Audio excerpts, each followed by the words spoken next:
Welcome back. For my next story, I'm going to take you guys out.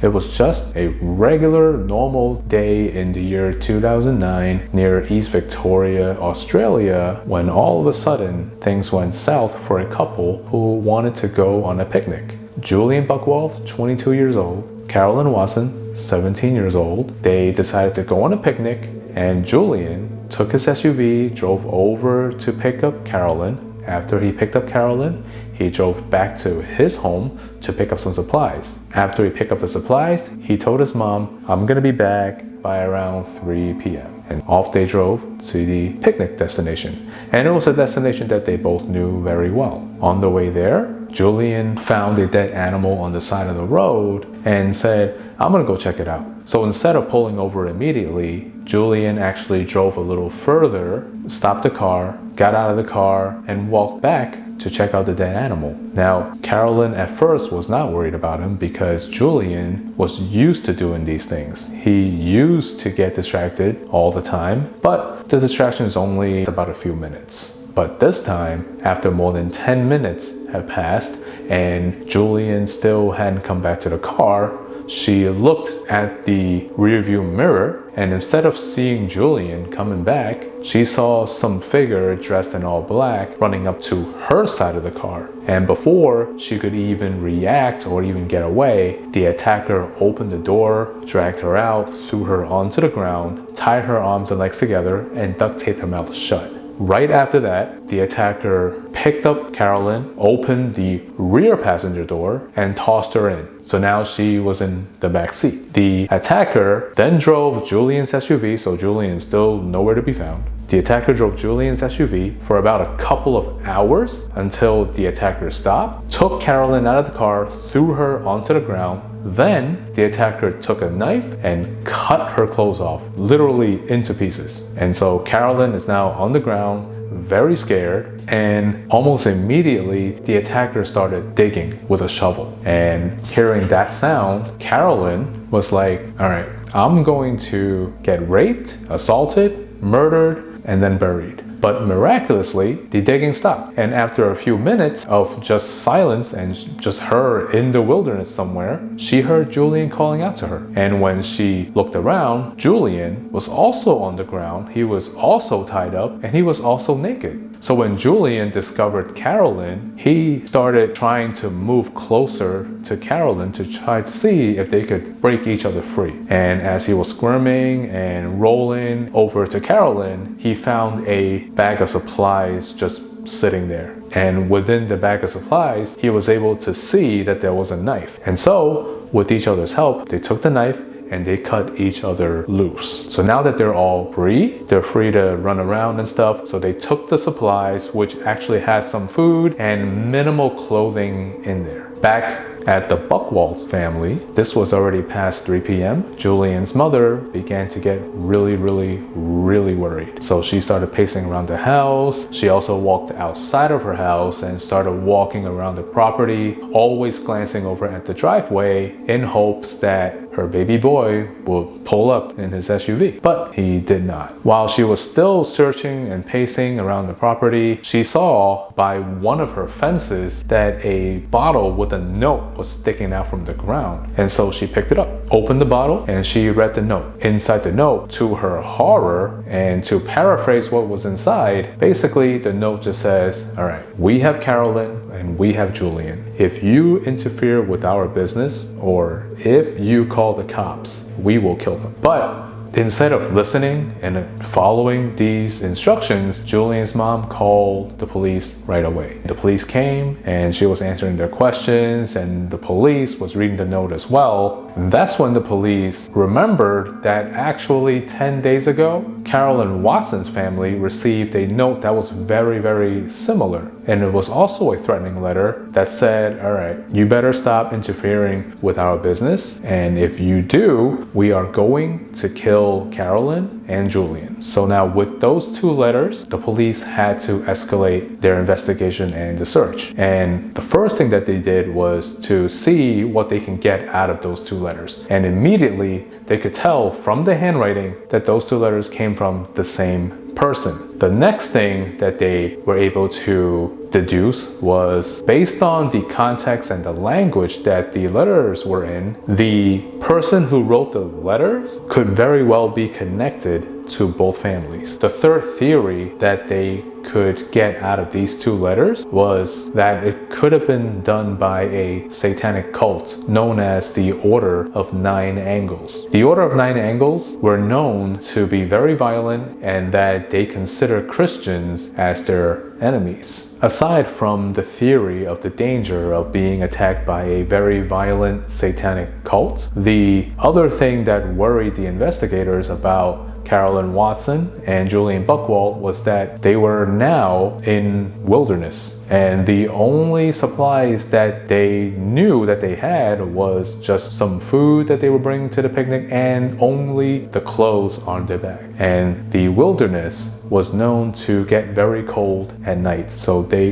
very well could die of starvation or hypothermia, whichever one could get them first. And so they started searching the Buchwald property, which was very, very, very large, and it was maze-like. Every turn that you make could end you into another road that you could very possibly get lost. They also visited the site, the picnic site, that Julian had told his mom that he was going to go, but they couldn't find them anywhere. And so after a few days of searching and no luck, miraculously, they were found alive. A farmer was driving on the road somewhere near Alpine National Park, which was hundreds of miles away from the picnic area. So he was driving and he spotted a young couple that just stumbled into the road. And that couple happened to be Julian and Carolyn. So the farmer picked them up and drove them back home. When the young couple got home, their families were very relieved and they were all hugging each other. But before they could even relax, they have to do the very first thing, which was answering some questions by the police. So Carolyn was first to tell her side of the story. She told the police about how they were going on a picnic and they were driving, and all of a sudden Julian noticed a dead animal on the side of the road and he got out to go check it out. Before he could even come back to the car to drive him to the picnic area, some random attacker dragged her out of the car, threw her onto the ground, tied her arms and legs together, duct taped her mouth shut, threw her in the back of the SUV, drove to Alpine National Park where she was tossed to the ground outside of the car. The attacker cut her clothes off into pieces and she was completely naked, and she heard digging noises, but somehow the digging noises stopped. She did not see the attacker anymore, and that's when Julian screamed out for her name and they both found each other. They found some supplies on the ground and that's how they cut each other loose. So after they were cut loose, they were running around naked looking for ways to get back onto the main road or find somebody who could actually help them. But as they were running and running, they actually ran full circle. So somehow they ended up back to where they were first placed on the ground. And that's when Carolyn started panicking, but Julian said, "Don't worry about it, let's just run through this site. Maybe we could find some other way out." And as they were running through this site, they managed to find another set of belongings that they thought were probably dropped onto the ground by some campers and they probably just forgot about it. And inside the second set of supplies, they found more food and some clothing, but not enough to keep them warm at night. And when it was Julian's turn to recount the story, his story pretty much matches Carolyn's story, except for the extra detail that Carolyn wouldn't have known, which was how Julian was attacked. So Julian said that when he walked back to see that dead animal, as he was bending down, someone came up quickly from behind him and knocked him unconscious. And when he woke up, he found himself naked, tied up, and on the ground somewhere. And so he called out to Carolyn's name, and that's how they found each other, and that's how they cut each other loose, and they were lost in the wilderness for a couple of days until the farmer happened to see them stumble out onto the road, and the farmer drove them back home. After these two interviewed, the police went to Alpine National Park to start looking for clues, and they found a shovel, they found some bits of rope, they found some duct tape, and they found bits and pieces of clothing. Based on their findings, they have concluded the person who did all of this was someone that the Watsons family and the Buchwald's family knew very well, and this person was Julian himself.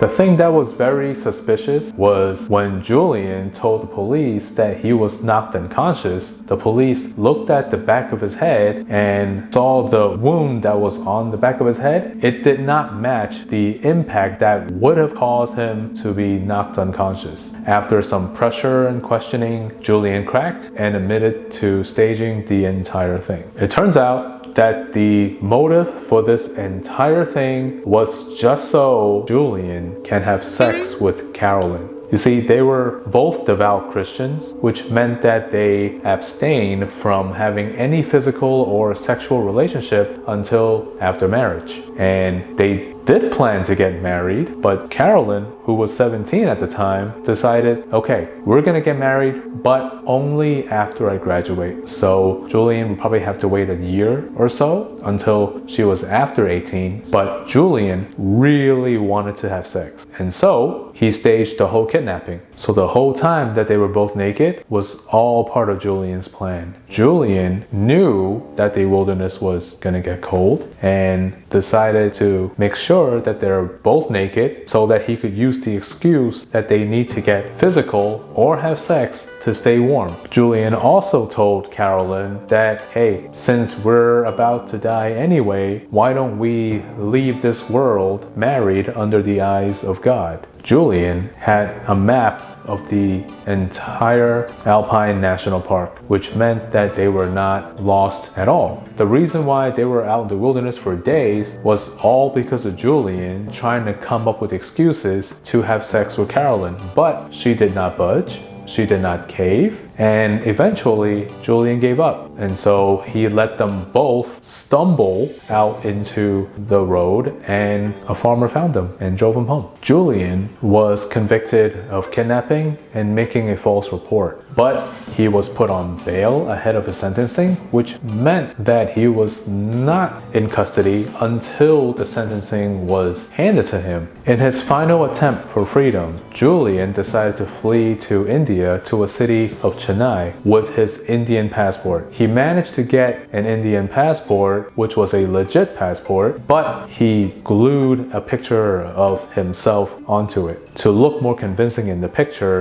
he dyed his hair black and he put on a lot of tanning solution. He somehow made it past Australian security and was able to fly all the way to Chennai, but he was not so lucky there. The Indian police turned him around and sent him halfway back where he was actually dropped off in Singapore, and Australian police arrested him. Investigators believe that Chennai, India was not the intended destination for Julian. The intended destination for Julian was actually Germany, where he had family. And in one final twist to this story, Julian was actually born in Germany. He and his family migrated to Australia when he was 1 year old, but neither he nor his family pursued any Australian citizenship for him. Julian was sentenced to 7 years and 3 months for kidnapping and an additional 6 months for fleeing while on bail. While he was in jail, his visa was actually canceled, so when he got out of jail, he was deported back to Germany.